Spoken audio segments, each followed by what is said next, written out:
We must work in hand and grow and prosper together. Like it or not, we are naturally intertwined and interlinked by geography, history, tradition, and by our future. We are irreplaceable, indispensable, and inextricable as partners. Any attempt to drive a wedge can only be detrimental to our shared future and for our shared aspirations. It will be a negative, not just for one side, but to the other as well. And that too in equal measure.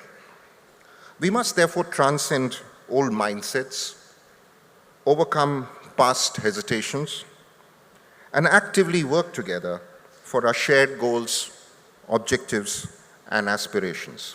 Very honestly, the world is perhaps a more difficult place than it has ever been in history.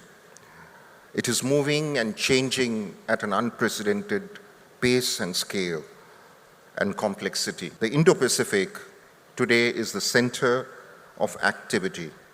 It is the epicenter of global growth and dynamism.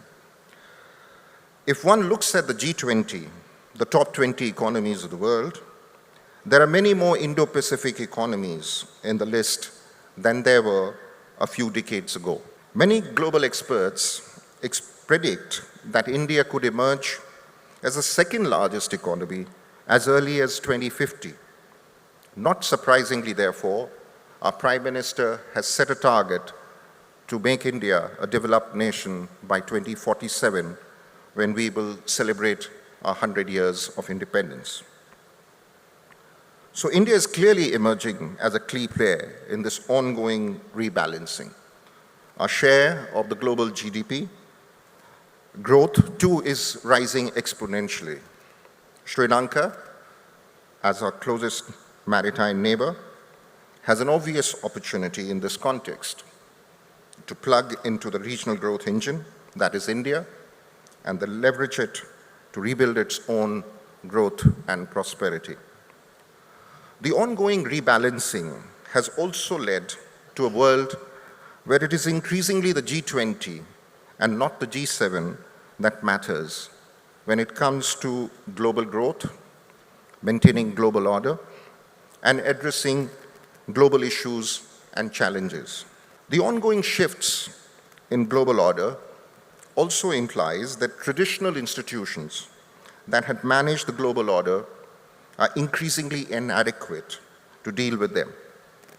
This includes the UN, the WTO, the WHO, and others. They are today completely out of sync with contemporary realities, unrepresentative in terms of emerging global power configurations, and unable to address global challenges.